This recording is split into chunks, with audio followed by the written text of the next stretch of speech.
Apenas continuavam as notícias vindas de longe. Dos campos, missionários falavam tais notícias do desaparecimento em massa. Poucos membros de igrejas foram os que ficaram. Naquela noite marcada para a reunião dos pastores e pregadores, a presença era boa, mas o número dos que faltavam era considerável. O ambiente estava triste, pesado mesmo. Os corações estavam como que congelados. Durante a reunião, mais do que um se manifestou demonstrando desespero extremo. Todos estavam de acordo a respeito do que havia acontecido. Sim, era grande a grande verdade. Santos tinham sido arrebatados da terra.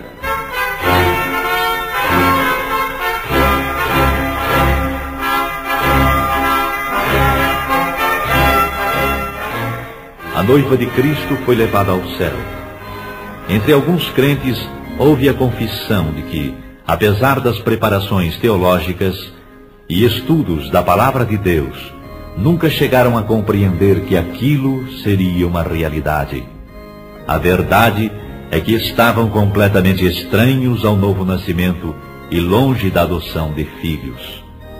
Um dos mais novos falou: Eu nunca aprendi assim. Os professores nunca nos falaram que ia ser como se deu estes dias. Houve nesse momento certas tendências para discussão. Porém, os ânimos estavam abalados demais para que saísse algo aproveitável. E um jornalista presente escreveu: A conclusão dos crentes que ficaram é a seguinte: o que se passou nestes dias, sem dúvida, foi o que está predito na Bíblia Sagrada, ou como está escrito sobre a assunção da noiva, ou que Jesus levou os seus. Isto é tudo que podemos informar no momento. Este comunicado, porém, não foi publicado. As autoridades acharam que tudo aquilo era produto da mente nervosa dos evangélicos e seus ministros. Foi ainda qualificado de fantasia, sem ter nada de realidade. Depois de um acontecimento de envergadura, qualquer pronunciamento de esclarecimento só poderia ser dado pelo governo. E se for provado que tem relação com a religião cristã, o primeiro passo deve ser o do fechamento das igrejas e outros lugares de pregações evangélicas, até que o caso seja devidamente esclarecido. Mas já não se trata de caso nacional, e sim de internacional. No campo religioso, nas igrejas, o ambiente geral é de tristeza. Mas no domingo todas as igrejas e templos estavam repletas. Em certas igrejas não havia pastor. E aqueles que nunca faltavam nos cultos estavam ausentes. Muitas igrejas estão com um número muito reduzido de membros.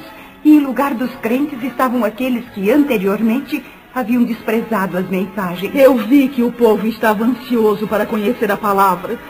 Mas a Bíblia era como um livro selado. Um senhor procurou ler, mas disse: Eu estou vendo as letras, mas não compreendo nada. E deu o livro a outra pessoa que respondeu da mesma maneira. Bastou isso para que todos os presentes começassem a chorar e a gemer.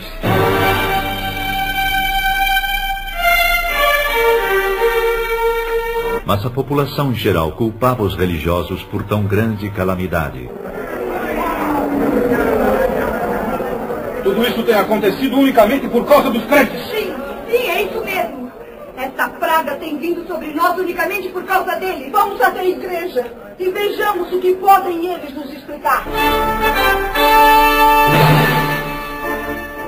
E a explicação dos que ficaram foi simples, triste e com poucas palavras. O tempo da graça terminou. Mas algumas palavras e no culto iniciou-se a confusão, bem como em todas as reuniões realizadas para tais esclarecimentos. Alguns, levantando-se, começavam a culpar o pregador. A culpa é sua!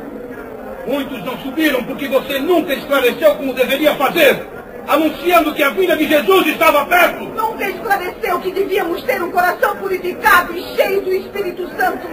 e que sempre deveríamos estar retos diante de Deus e também dos homens. Agora eu sei o que foi que me impediu de ir de encontro a Jesus. Foram justamente as mínimas coisas que eu julgava ter importância e que não me impediriam de ir ao céu. E eis que aqui estou. Tem misericórdia de mim. Ajuda-me! Ajuda-me! Calem a boca. Eu fiz o meu dever. Fiz o meu dever e fiz mais ainda.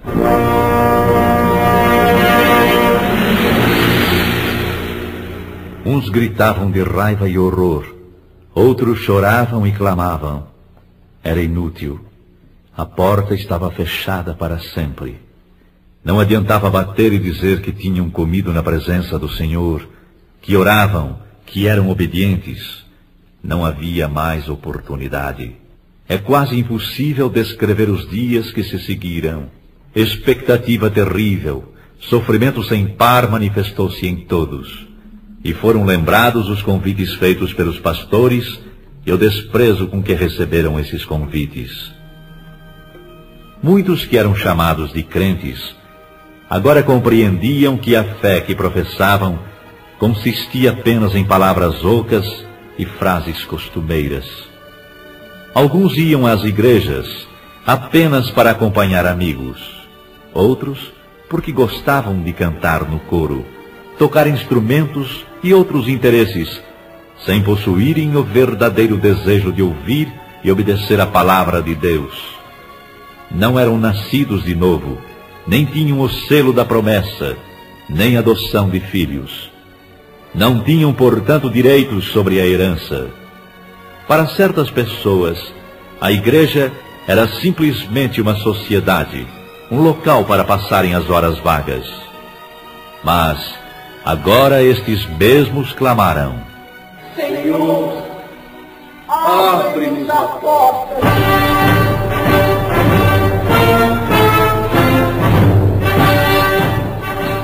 Para espanto e preocupação maior, surgem os rumores de que a Terceira Guerra Mundial está prestes a ser iniciada. As relações entre Oriente e Ocidente foram cortadas. Dos regimes que pertencem ao bloco comunista, anuncia-se que foram proibidas toda e qualquer reunião evangélica. Estavam, pois, já reconhecendo que a perturbação existente e a desordem geral, os culpados eram os crentes.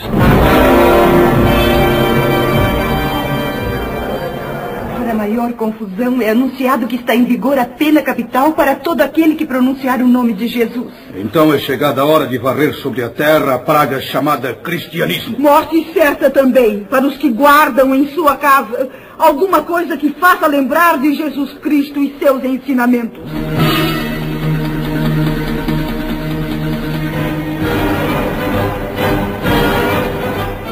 Nos países democráticos, demorou um pouco para que seguissem o exemplo comunista. A maioria descrente, tanto da população como nas camadas governamentais, exigiram aquelas medidas, procurando assim garantir o povo da perturbação nesse sentido. Foi, pois, aprovado em todos os cantos da terra a mesma lei, ou seja, Morte para os chamados crentes. Bastará pronunciar o nome de Jesus para sofrer a pena capital.